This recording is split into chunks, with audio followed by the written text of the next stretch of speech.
Hello and welcome to Update Subsequent Sheets. My name's Jeff, I'm glad you're here. Let's just jump right in. I was recently asked the following question. We have 12 sheets in a workbook.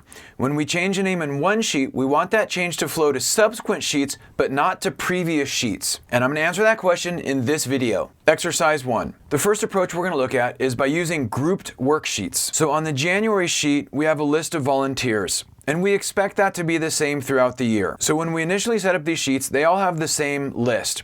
There's January, February, March, April, May, you get the idea. So let's say the January list was fine. We go to February, same list of volunteers, but let's say there's a change in March, and we want that change to be applied to March and all subsequent worksheets. Now, if we select the March worksheet and we make a change, that change is only made on the March worksheet. If we look at April, May, June, July, that change did not flow forward. So what we can do instead is use grouped sheets. The way that works is select the first sheet you want to change, hold down the Shift key, and then select the last sheet you want to change. This group selects all of the sheets in between. Now, anything we do on this sheet is applied to all of the sheets. So for example, if I add Jeff and hit enter, that change has been made on all of the grouped sheets. Let's double check. Let's go to March, let's go to April, May, June, July, August, and all the way forward. And this works if we're deleting or even changing things. So for example, if I select March all the way through December by holding Shift, I can delete this and I can change out Timmy for Jeff. And that change has been made to all of the sheets in the selection. For example, if we look at April, May, June, it all looks good. So that was the first approach, using group sheets. Now let's go to the next exercise. Exercise 2. In this second approach, we're going to use a formula instead. So this means when we're setting up the worksheets initially, we need to use formulas. So we type in the January values and that's fine. Then we go to the February sheet, and instead of typing in these values, we're going to use a formula. Equals, and then we point it to the prior sheet, in this case January, and we select the cell. Enter. And now we can fill this formula down. We go to March, equals, we point that to February, enter, and then we fill it down. And we continue to do that for all of the sheets.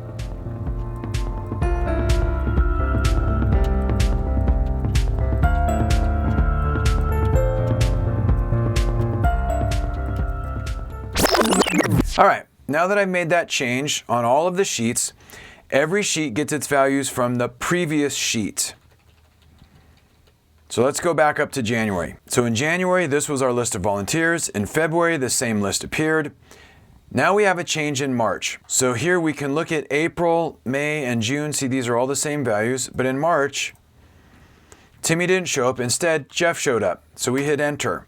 And what we did was we replaced that formula with a value. That means it's not getting its value from the prior sheet. But as we go forward, we can see that April now uses that value. And May uses that value, and June uses that value. And maybe in June, maybe it wasn't Jeff, maybe it was David.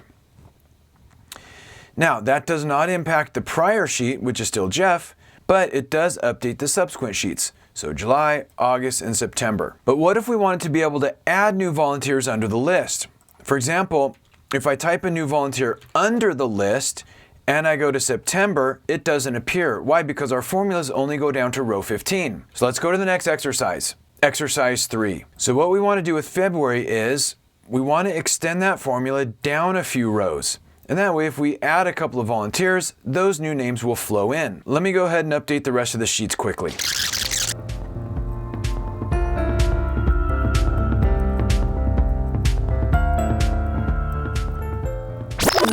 Okay, if we add a new name under the list, that flows into February, on into March, and so on. But is there a way we can update the formatting so that the 0 is not displayed? Yes. Now, rather than update the format individually, we're going to go ahead and use our group select. So I select February, hold down Shift, select December. Now, anything I do is done on all of the selected sheets, including formatting. So I'm going to select this range. I'm going to open the Format Cells dialog. I'm going to select number, I'm going to select custom. What I'm going to do is say for positive numbers, display the number, and then a semicolon. For negative numbers, show the minus sign. For 0 values, I don't want anything to display. And for text values, I want the text value displayed. And you can learn more about custom format codes in the Excel help system. Then we click OK. And all I've done basically was suppressed any zero values so that the zero is not displayed. So let's remove Jeff, and now we can see that change is made throughout. But let's say we get to April, and let's say Jeff wants to volunteer. So we enter Jeff, and that change is made in subsequent sheets, but not prior sheets. So those are a couple of ways to have a change made in one sheet flow to subsequent sheet, but not prior sheets. Hopefully this helps. Thanks for joining me. Have a great day. Hey Excel user, if you ever need to create summary reports, check out my Pivot Table for Beginners video. It starts at the beginning and shows how to store the data transactions in a table, and then how to summarize those transactions with a pivot table report. I hope it helps unlock the incredible power of pivot tables. This video is a production of Excel University.